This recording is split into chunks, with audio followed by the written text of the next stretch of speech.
please be sure you have watched the previous Getting Started videos. We'll build on the concepts learned there.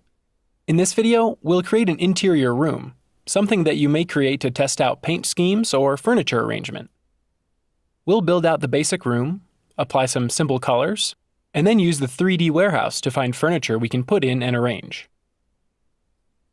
If you were creating your own space, the first thing you need to do is take some basic measurements of the size of the room, and where windows or other prominent elements are to accurately recreate the space.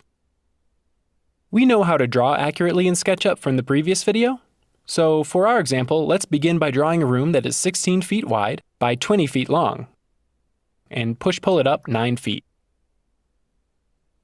When you're working only on an interior room, it's often helpful to erase some of the walls, and we can always draw them back in later.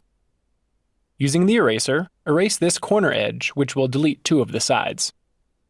You'll see the inside surfaces are a different color from the outside surfaces we've been working on, but it will have no effect on our example, and we're going to paint these surfaces anyway. Navigate to get a good view of this back surface. Now let's use a new tool to help us lay out some guidelines. The tape measure tool can measure between points in SketchUp, but it will also create guidelines that we can reference. Click once on this corner edge and start moving your cursor this way. Type 40 inches to create a guide 40 inches from that edge. Now, repeat this process from the opposite edge. Create a guideline that is 24 inches high, and a final guide that is 18 inches down from the top edge. With these guides in place, let's add detail to our room by creating a built-in structure. Draw 3 rectangles using the guide intersections here, here, and here. Now we can delete our guides. You can delete guides with the eraser tool, but some of our guides are now hidden behind edges. You can see this by zooming out. Zoom out far enough to see all the guides and erase them. Or you can also delete all the guides in your model by going to the Edit menu and choosing Delete Guides. Navigate back into our room. Use Push-Pull to pull this middle surface out 24 inches. Now pull this lower surface out 18 inches. We need to pull the far surface out 18 inches as well, but rather than manually inputting the distance, we can use inferencing. Click once with Push-Pull on the far surface to start pulling it and leave the surface with your icon. Watch how hovering over various surfaces will pull it out to match. We can simply infer to this near surface and click on it to finish. Try again on these upper surfaces. Pull one out 12 inches, then pull the other surface out and watch how it will infer to the other surfaces. Remember, you'll click once on the first surface to start the push-pull, but you'll finish by clicking on the other surface. It's good modeling technique to keep your model clean. Let's erase these extra edges created from our push-pull. Anytime you have surfaces that are coplanar, you can erase the edges separating them. This is called healing the surface. Zoom in if you need to erase the unnecessary edges. We need to navigate to the other side and erase those edges as well. When you do, it's tricky to find the ideal view, and it's easy to orbit outside of the wall surface. Try this. Navigate back to a full room view, and then choose the Zoom tool. Look down in the measurements box. It shows your field of view is 35 degrees. You can change this just like changing the lens of a camera, allowing us to see more perspective in our view, which is particularly useful for interior scenes. Type 50 and press Enter. Now the field of view shows 50 degrees, and we have a broader view of our scene. Navigate back to the corner and find a good view to erase the extra edges. With that done, let's turn our attention to creating some windows. Navigate to a good view of this wall and use the tape measure to create a guide 5 feet from the far wall. Create another guide 30 inches from the first. Now create a guide from the bottom edge and infer to our built-in structure to finish it.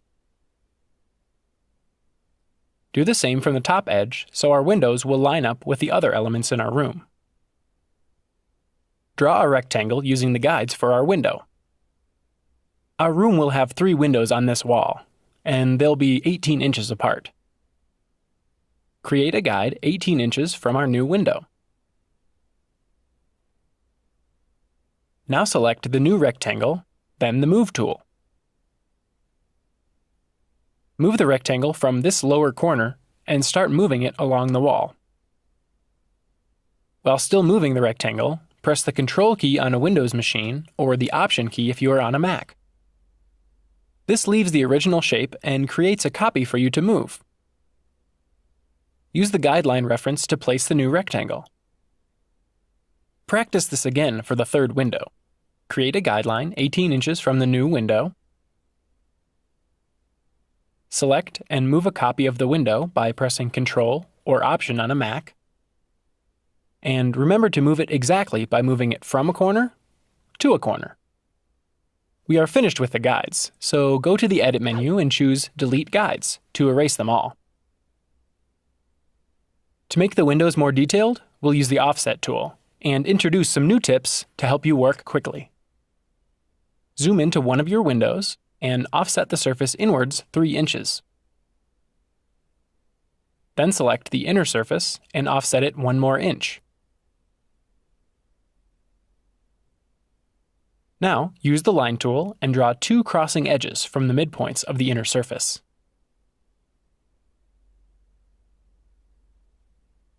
Finally, select one of the new rectangles created by the crossing edges and offset it in 1/2 inch for a window mullion. SketchUp will remember the last distance you offset, so rather than typing in a value for the remaining window mullions, select another surface, then using the Offset tool, double-click on that surface. It will offset it the exact amount of the last offset. Try again on the 2 remaining rectangles. Select the surface, then use the Offset tool and double-click to quickly offset it by the last amount. Double-clicking also works with push-pull. Try selecting, then pushing one of the windows in. Then select a new window and double-click with push-pull on a different window. Continue this for all windows. Select the surface, then double-click with the push-pull tool to push it in the same distance. To push the window mullion back, let's first zoom in and erase the crossing edges to heal this into one surface. Then push it back, and also pull the other surfaces in or out to create an interesting window and frame. Now we need to repeat this process for our remaining windows. And because we've built one, we can use inferencing to quickly repeat the process. For example, I can offset this surface from this lower edge and infer to our completed window for the correct distance. Although we are offsetting the whole surface, choosing the right edge to start the offset will determine which inferences are available to you. So in our example, we want to offset from horizontal edges to infer to parallel edges. Offset the frame, inferring back to the complete window. Divide the windows with 2 edges drawn from the midpoints. Then offset one surface using this inference, and the remaining window surfaces by double-clicking as before. Use push-pull and inferences to complete this window so it's an exact replica of the first window.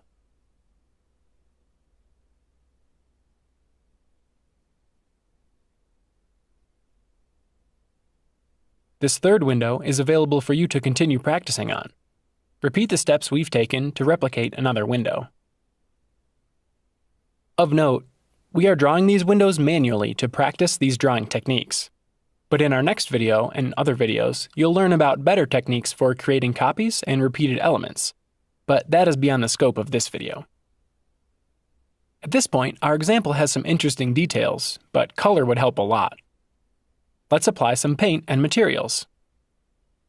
Applying color is one of the few tasks that is slightly different on a Mac versus a Windows machine, so we'll cover both. The basics are the same though. Pick a material and paint it onto surfaces in your scene. Select the Paint Bucket tool to bring up the Color or Materials browser. On a PC, you're shown a default palette of colors to pick from, and on a Mac, you're given a color wheel to pick colors from. Choose a color, then click on a surface to paint that color. Continue painting surfaces in your model. Pick different colors and try some various color schemes in your model. Navigate around as needed to get different sides for your walls, but don't paint the windows yet.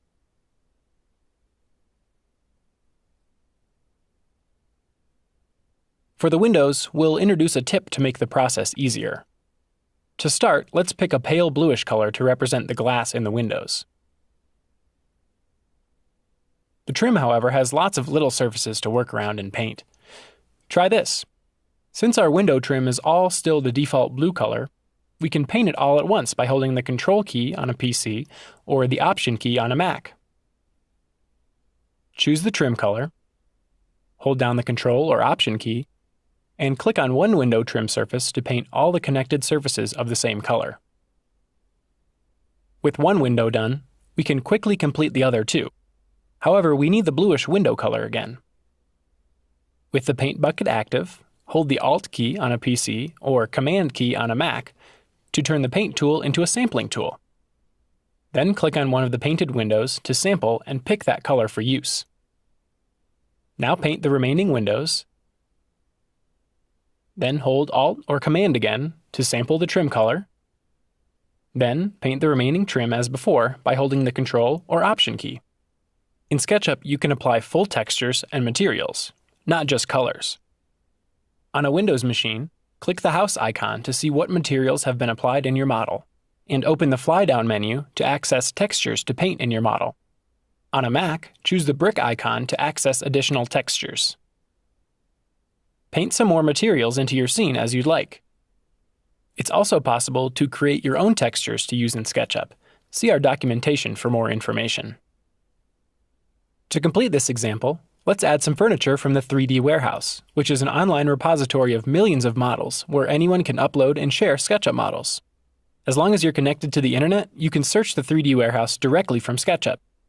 Go to the Window menu and choose 3D Warehouse. From here, you can browse or search for any models you'd like. Searching for chair will return thousands of results. So be more specific to refine your results. Simply click on one of the results, then click Download to place it in your model. With the new model in your scene, let's look at how to properly move it around the room. The chair is grouped together, and we will learn more about groups in the next video, but objects that are grouped can be moved and rotated like a single object with the Move tool. Select the chair, then pick the Move tool and hover the cursor around the chair. There is a bounding box indicating the group, and small red points show up on the different sides. Hover over one of the red dots, and a rotation gizmo appears. Click on the red dot to rotate the chair in that axis, and click again to finish. You can rotate freely or in 15-degree increments by hovering the cursor close to the rotation gizmo. Orient the chair as you'd like, and let's talk about moving it in your scene. You may want to move the chair over here, and suddenly it's buried in the floor. Probably not what you expected. Let's undo that. When you move objects in SketchUp, you always need to be aware of where you're starting and finishing the move. For example, if I click on the armrest to start moving the chair, it will move that point to other elements in the scene that I hover over. To be sure the chair stays on the floor as I move it around, I'll move it from a point that should touch the floor. The leg corner, for example. Now I can move it easily to another point on the floor.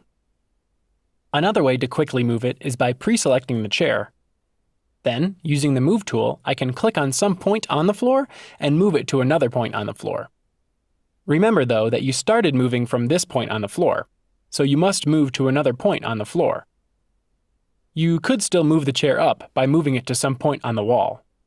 Always be aware of the red, green, and blue directions as well, so you don't accidentally move the chair straight up. Remember as well that you can press the Control key on a PC or the Option key on a Mac to create a copy while moving the object. Now practice by finding more items from the 3D Warehouse to add to your scene and placing them around the room. In the next video, we'll learn more about creating groups and copying objects by creating a small table.